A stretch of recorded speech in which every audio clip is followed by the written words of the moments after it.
ওদেরকে এত নিচে নামায় এত অপমান করে, ওর কাছেও মানুষ যেতে রাজি না। এই কালামানিকের দিকে তাকান, হয়তো নবীজিকে কিছু বলেনি, কিন্তু নবীর নায়েব যারা, নবীর ওয়ারিস যারা, নবীর উত্তরাধিকারী, নবীর আলেম যারা, তাদের পেছনে সবচেয়ে বেশি ভূমিকা ছিল এই লোকটার। কথা বলে না কেন?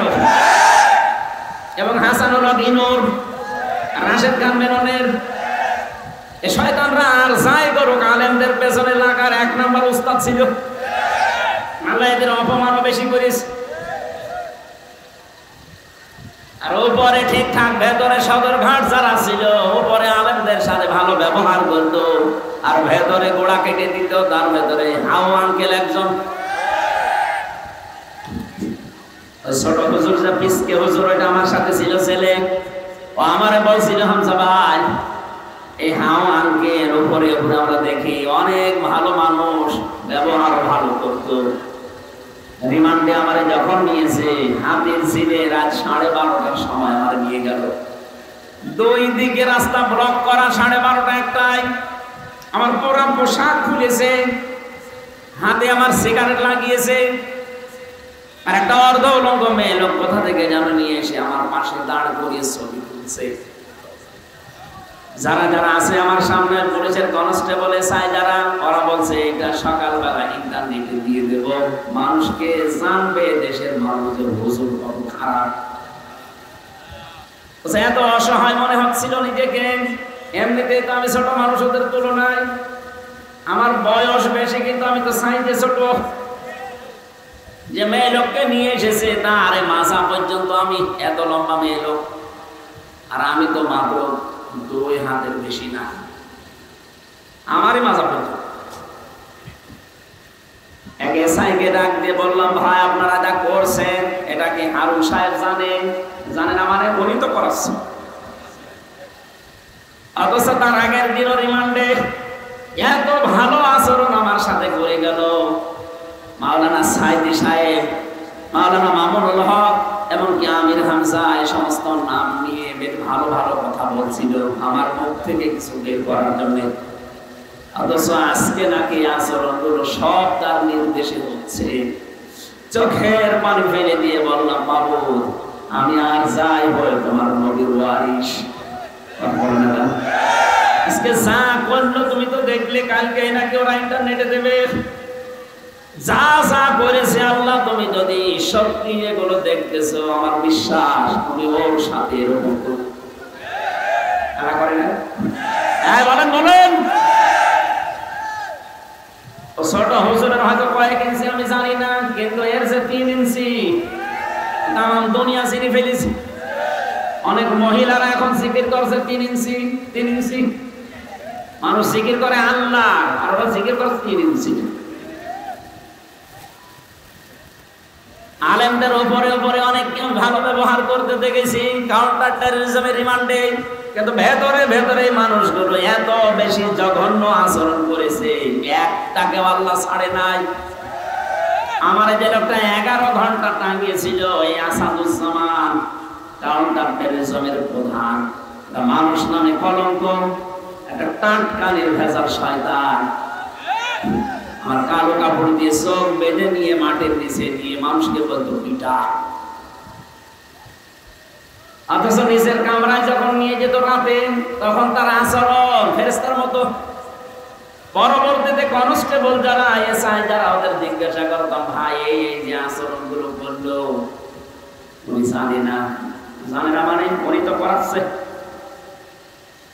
আমার মোবাইলটা 3 বছর পরে আদালত ফেরত দিয়েছে কয়েকদিন আগে। আমার মামলা সব খারিজ হয়ে গেছে, ওই ফ্ল্যাশ মেরে সব নষ্ট করে দিয়েছে।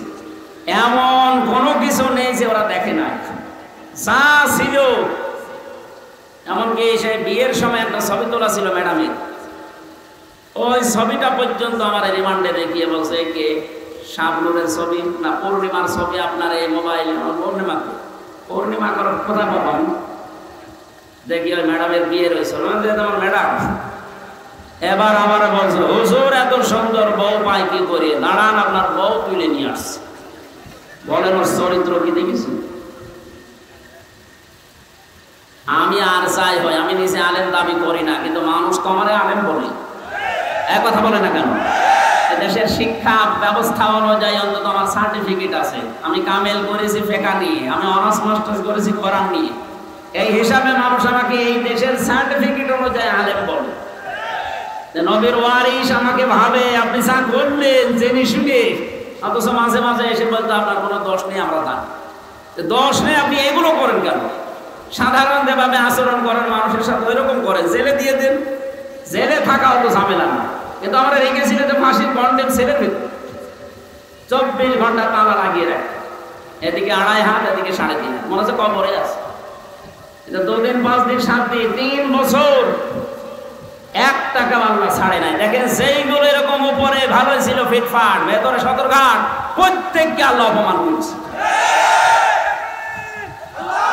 অন্তর্বর্তীকালীন সরকার আসার পরে দেখি ওদেরকে সব ওএসটি করেছে। শুধু ওএসটি না, ওদের এখন যা অবস্থা, সেদিন আমার মামলার রায় হওয়ার দিন আমি আদালতে দাঁড়িয়ে কল দিয়েছিলাম মামলা রায় পেতে। এতদিন ওরা আমি স্যার বলতাম, এখন দেখো উল্টো করে আমার স্যার বলছে। স্যার আপনি কল দিয়েছেন, আলহামদুলিল্লাহ, আপনি জীবনে যেন আর আমার নামে কিছু বললেন না। বললেন না মানে ধরা পড়ার পরে আমার বাবার কাছ থেকে 10 লাখ টাকা নিয়েছিস, বললে যে হুজুরের নামে আমরা আর মামলা দেব না, টাকা দিন। আমার বাবা একেবারে হন্তদন্ত হয়ে তাড়াতাড়ি করে 8 লাখ পাঠিয়েছে। বললি যে মামলা দেব না, নয়তো 50টা মামলা দেব। কথা ঠিক রাখেনি, টাকাও নিল আর একটা মামলাও দিল, আবার রিমান্ডেও নিল। এদের যে চরিত্র, এরা যা করেছিল উপরে উপরে আর ভেতরে যা করেছে, জঙ্গি নাটক সাজিয়ে মনিরুল আমার নামে এই মামলা দিয়ে এমন এমন কাজ করেছিল, মনে করেছিল এর দ্বারা বাংলাদেশ জামাতে ইসলামী এবং ছাত্র শিবিরকে এদেশের এবং বাইরের দেশের মানুষের কাছে একে কালার করে দেবে। আল্লাহ পুরা উল্টিয়ে দিয়েছে। জামাত আর শিবিরে দেশে এখন যে জঙ্গি না, এটাতে মানুষের সঙ্গী, এটা প্রমাণ হয়ে গেছে। ডক্টর শফিকুল ইসলাম মাসুদ মাদ্দাজিল্লুহুল আলী বড় ভাই ঘোষণা দিয়েছে, এদেশে যদি ইসলাম উপরে উঠতে পারে, ক্ষমতায় যেতে পারে, জঙ্গি মুক্ত রাষ্ট্র আমরা উপহার দেব। ওদের এখন গাত্রদাহ শুরু হয়ে গেছে। এই আবার কোন কোন মন্ত্র পড়ছে, তোমরা যেটা দিয়ে উল্টা পাল্টা রিপোর্ট তৈরি করে বাইরের দেশকে দেখিয়ে যে না এদেশ কোরআনের হাতে দেওয়া যাবে না, এদেশে জঙ্গি আছে, ওরাটা নাটক বানিয়ে মঞ্চস্থ করতে সব এখন উল্টিয়ে গেছে। বাইরের যত দেশ এখন সবাই প্রমাণ পাচ্ছে না এদেশে যারা ইসলামপন্থী এই মানুষগুলো জঙ্গি না, এদেরকে জঙ্গির ট্যাগ লাগানো হয়। ট্যাগ লাগায় কারা? যারা আসল জঙ্গি। কথা বলেন। জঙ্গির নামে যে লোকটার ফাঁসি দিয়েছেন নাটক করে আব্দুর রহমান শায়েখ, এই লোকটা আপনাদেরই আত্মীয়, আমি নাম নিলাম না, কথা বলছে না কেন?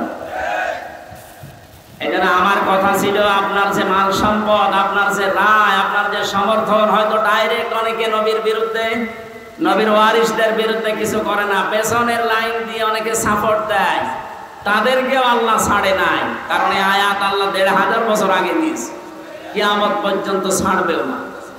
সায়াসলা নারান যাতা লাহাব, অতি শীঘ্রই আমি তাকে লেলিহান আগুনে প্রবেশ করাবো। অমরাত, তার স্ত্রীকেও, কারণ তার স্ত্রীও নবীর বিরুদ্ধে ছিল। এখান থেকে প্রমাণ হয় যে সমস্ত মেয়ে লোকাজ তার স্বামীরা নবীজির বিরুদ্ধে, ইসলামের বিরুদ্ধে, আর বউগুলো মেয়েগুলো ইসলামের বিরুদ্ধে অবস্থান নিয়ে স্বামীকে সাপোর্ট করছে, তাদেরকেও স্বামীর সাথে জাহান্নামে দেওয়া হবে। এই জন্য বিবেক আপনার আছে, আপনাদের গরু ছাগল না। এটা শুনছেন, পাল্টাবেন নিজেকে। আমরা আসল কথায় আসি, আমরা শুধু নবীর মিলাদে জন্মে আমরা খুশি না, আমরা নবীর আদর্শে খুশি। কারণ জন্ম নিয়ে মিলাদ নিয়ে যারাই খুশি আমরা দেখতে পাচ্ছি তারা সব জাহান্নামে।